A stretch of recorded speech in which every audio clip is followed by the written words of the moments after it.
Will Ronaldo become a head coach? Joan Laporta is organizing a match between Yamal and Messi. Oh, what a spectacle that will be. Is Sadio Mané returning to Europe? Mauricio Pochettino gave his first comment after becoming the new head coach of the United States national team. Zlatan Ibrahimovic is being dismissed from AC Milan. We are talking about this and much more today. This is a hot selection of the most interesting football news. Don't forget to subscribe to the channel, click the bell, and like this video to get more news about our favorite game. Your support is very important to us. Let's get started. Sadio Mané may be making a comeback to Europe. According to the press, Beşiktaş is interested in his services, and if we believe the Turkish media, they have previously attempted to sign him. But back then, nothing materialized. Now the chances of prying him away from Al Nassr are higher. Currently, Transfermarkt values Mané at a modest $15 million, which is undoubtedly affordable for a team like Beşiktaş. Overall, it's fair to say that the Senegalese player isn't particularly needed by Al Nassr. Unfortunately, his transfer didn't create the sensation many had expected. This year, he hasn't scored a single goal. He has only 2 assists to his name. So, if the Turkish club offers a reasonable price for him, they might well part ways. Perhaps it's time to admit that Mané is no longer the dazzling player he was during his time at Liverpool. However, at 32 years old, that's not so much by today's standards, and he can certainly still contribute to a team like Beşiktaş. Moreover, for Mané, it's an opportunity to return to European competitions and try to prove himself there. Besides, Beşiktaş is far from being the last club in the Turkish league. For example, they are currently on a winning streak. So, Sadio might even add a couple of trophies to his personal collection. And for you, to make sure you don't miss anything, subscribe to our channel right now and click the bell icon. That way you won't miss a thing. And while you're doing that, we'll continue. Zlatan Ibrahimovic came to AC Milan with the goal of bringing the Rossoneri back the Scudetto. Zlatan's ambitions haven't disappeared. His determination and charisma appealed to AC Milan owner Jerry Cardinale, who, after a couple of conversations with Ibra, realized that Zlatan would become an excellent manager and a link capable of restoring the lost trust of fans after the dismissal of Massara and Maldini. But in reality, things didn't go so smoothly. Ibra, of course, inspired the fans, but many complaints have accumulated regarding his management style. According to La Repubblica, the relationship between the Swede and AC Milan's bosses is now in crisis, which began, believe it or not, with a joint video of Zlatan and streamer iShowSpeed. You might remember how Speed said, "Whoever moves first is gay," after which Zlatan and the streamer sat motionless for several minutes. The Milan management considered this over the top, behavior unworthy of one of the club's main figures. Additionally, Ibrahimovic took revenge on his former teammate Ignacio Abate, who did not allow his son Maximilian to debut for AC Milan's youth team last season. This summer, Abate took charge of Ternana in Serie C. After he left the team, Ibrahimovic demoted his father Beniamino, the goalkeeping coach, transferring him to the women's team, and then fired him altogether without warning. Of course, Ibra said it wasn't about revenge, but the Milan owners have a different opinion on this matter. Moreover, Ibra is angering Redbird because he spends much more time at the Vismara training center watching his younger son Vincent than at the base with AC Milan's first team.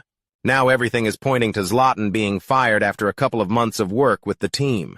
And judging by insider information, Cardinale won't be making a mistake when he lets go of the Swede he once favored. It happens. A player can be top-notch, but as a manager, extremely poor. This isn't even an exception. It's almost always the case. It's hard to excel in something else in life if you've dedicated your entire life to not the highest intellectual activity, like football. Alas, that's the flip side of sports. Cristiano Ronaldo responded to the question of whether he's ready to try himself as a head coach of a team after ending his playing career. "It will be difficult for me to become a coach because I don't feel sympathy for the current generation of footballers. It's challenging, especially in football, because they don't listen to experience-based advice. They think they know everything, believe that phones and social media will give them a good education. I have something to think about. There's another chapter of my life related to business, and I'm excited about it. For me, it will be a challenge. I will explore other areas in which I am not knowledgeable. I will be more involved in my own business. I think everything will be fine," said Ronaldo. Apparently, Cristiano isn't particularly interested in trying himself as a coach, although a good player doesn't always become a good manager. Perhaps Cristiano understands this. And as someone who is always used to being number one everywhere, he doesn't want to subject himself to risks of that kind. After all, why not pursue business? Following in the footsteps of David Beckham isn't such a bad idea. Maybe Ronaldo will buy himself some football club and try his hand as an executive. Either way, we wish him luck. Mauricio Pochettino gave his first comment after becoming the new head coach of the United States national team and outlined his team's plans and objectives for the upcoming Home World Cup. Home meaning for the USA. My staff wants to produce good football to convince our fans to support us. Aesthetics are important. We want to play good attacking football. We need to believe that we can win. Not just win a match, but win the World Cup. We want the players to think big from day one, Pochettino said. Mauricio might have overreached, although host nations usually perform well at home. But achieving victory by reaching the playoffs and advancing at least one step further would already be a success. Though a head coach can't really say, victory isn't shining upon us, basically let's try to show at least something. Fans usually rush to label players as the new Messi or the new Neymar or the new insert whoever you want. Often this harms young talents. I recall the example of Bojan Krkić, who dazzled at a young age but then fell into depression, and it was no longer about football but simply about survival. Great hopes are also being placed on Lamine Yamal.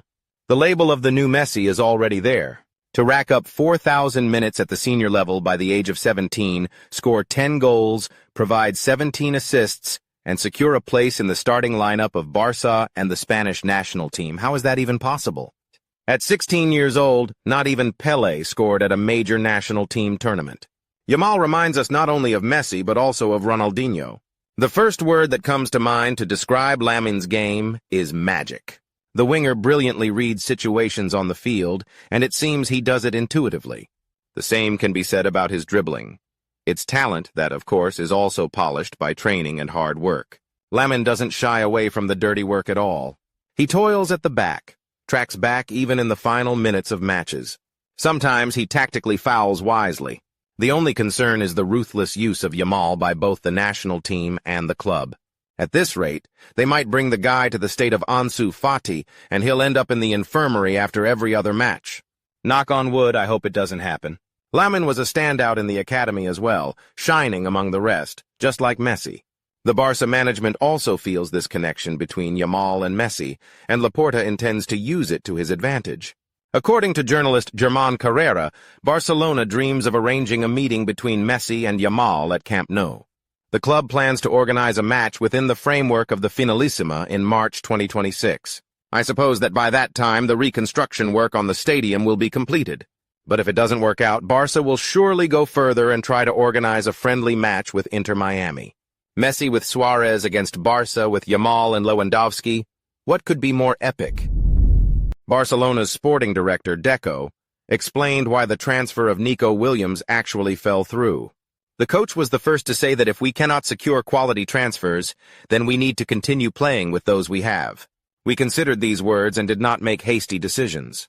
I repeat once again, we were talking about the level. Today we have Raphinha, Ferran. Ansu Fati is close to returning. He was very good in preseason. Lamine, as well as players like Fermin and Olmo who can play in this position. To bring someone in, that player must be of a very high level. It's not that we didn't talk to the player, but we had other priorities that were decisive in not taking another winger at that moment. Deco's words are quoted by Sport. Did we understand correctly? Barca refused to purchase Williams because they doubt whether he would be better than those the team has now, or did it just seem that way to us? The Blaugrana indeed have enough players who can play in the same positions as Nico.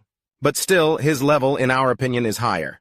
That is, we would easily swap Williams for a couple of those players who are already at Barcelona. Would you swap? However, perhaps this is some kind of excuse from the management. Deco, to be honest, is not the best sporting director. Many expected Williams' transfer this summer, and when it didn't happen, some fans of the Catalan club were definitely disappointed. And now they're saying, guys, don't worry, everything is under control. We don't really need him that much. This is just our assumption and nothing more. Right now, Barca is showing decent football, and the absence of Williams is, let's say, justified for now. That's all for today. Don't forget to subscribe to the channel and like this video, and be sure to watch our previous video. It just appeared before your eyes right now. See you.